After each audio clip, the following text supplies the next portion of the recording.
KPU menetapkan hari ini hingga 16 April esok sebagai masa tenang pemilu 2019. Para peserta pemilu dilarang berkampanye dalam bentuk apapun termasuk di media sosial. Berbagai alat peraga kampanye yang berada di jalan berbagai daerah pun sudah mulai dibersihkan.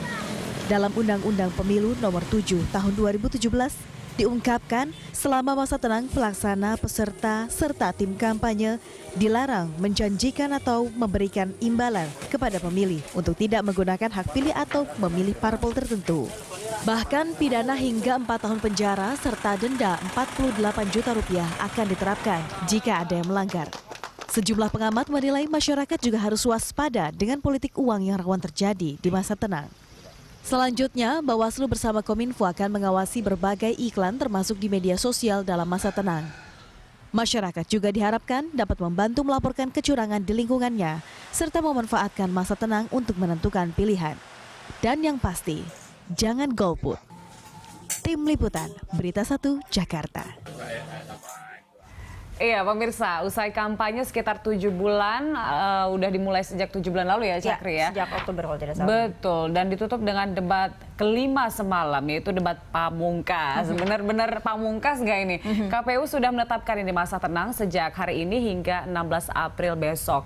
Bawaslu bekerjasama dengan Kominfo juga akan memantau media sosial agar bersih dari kampanye. Ya, selanjutnya apa saja yang dapat dilakukan masyarakat di masa tenang ini, serta bagaimana percakapan di media sosial selama masa tenang berlangsung? Untuk membahas hal itu telah hadir narasumber kami, analis politika Wave, Yoris Septrimulya, dan juga nanti kita akan tersambung dengan staf ahli Kementerian Komunikasi dan Informatika, Henry Subiakto, melalui sambungan telepon. Kita sapa dulu Mas Yoris yang ada di studio. Selamat siang Mas Yoris. Selamat siang Mbak. Kalau sesuai dengan tema kita ya, Julitaya dan pemirsa, hormati masa tenang. Jadi kita juga harus menghormatinya. Kalau bisa kita jangan ya sudah lah. Yang kemarin panas-panas, pamungkas-pamungkas ya sudah. Kita akan membahas bagaimana sebenarnya kondisi medsos deh saja. Kondisi medsos setelah kemarin debat terakhir, apakah adem ayem, apa ada eskalasi tertentu begitu, atau masyarakat atau netizen masih belum masa tenangnya hari Senin aja deh gitu. Ada nggak seperti itu, kondisinya kayak gimana? Oh iya, jadi gini Mbak, kan setelah ibaratnya masa tenang ini setelah sehari pasca debat ya, dan orang-orang di media sosial atau netizen tuh masih sibuk membahas terkait debat kemarin. Seperti ya, kalau boleh saya share, seperti kayak banyak perkataan-perkataan dari kedua pasang calon yang bisa dipelintir, seperti di kata pamungkasnya Pak Sandi, seperti TPS itu singkatan dari tusuk Prabowo Sandi.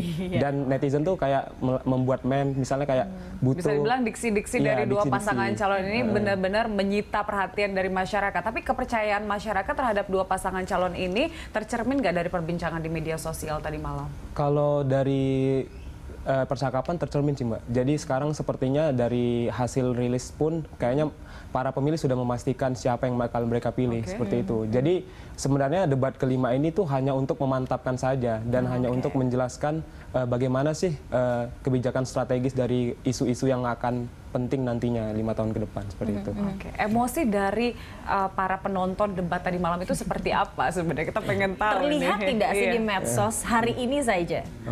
Kalau emosinya itu Mbak, mungkin kayak ya saya agak santai aja, seperti kayak ini kan ketika Pak Jokowi bertanya soal e-sport seperti Mobile Legends, PUBG, tapi ternyata jawaban dari Pak Sandi atau Pak Prabowo itu tidak menjawab. Nah, makanya jadi sampai diulangi dan sampai muncul hashtag tuh Mobile Legends dukung Jokowi, seperti gitu, hashtag seperti itu sih Mbak.